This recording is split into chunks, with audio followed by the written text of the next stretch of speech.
Nagulat ng nakakarami dahil nga po dito sa hindi inaasahan.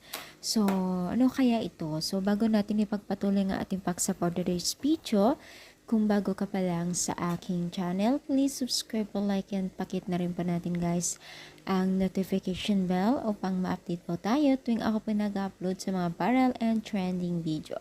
Alam niyo ba guys na itong love team na isa sa mga sikat sa Team Kalingap ay tila ginulat po ng mga netizens na kung saan ay talaga naman pong hindi inaasahan na ito ang kaganapan na naman na binagbigyan na naman ng mga Team Kalingap ang mga kahilingan po ng mga netizens na sumusuporta at sumusubaybay sa Team Jomcar. Ito po ay isang mini prenup o parang talagang akanin mo ay kasalan itong kanilang ginagawa ngayon.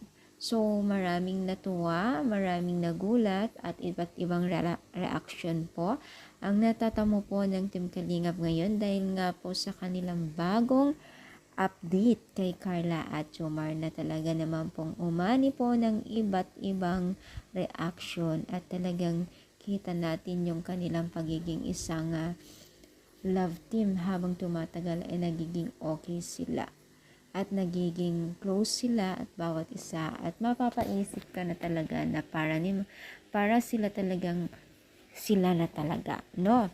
So, sana nga tuloy-tuloy yung pagiging pagsuporta natin sa kanila dahil sobrang nakaka-amaze po ang kanilang relasyon bilang isang love team ngayon, no?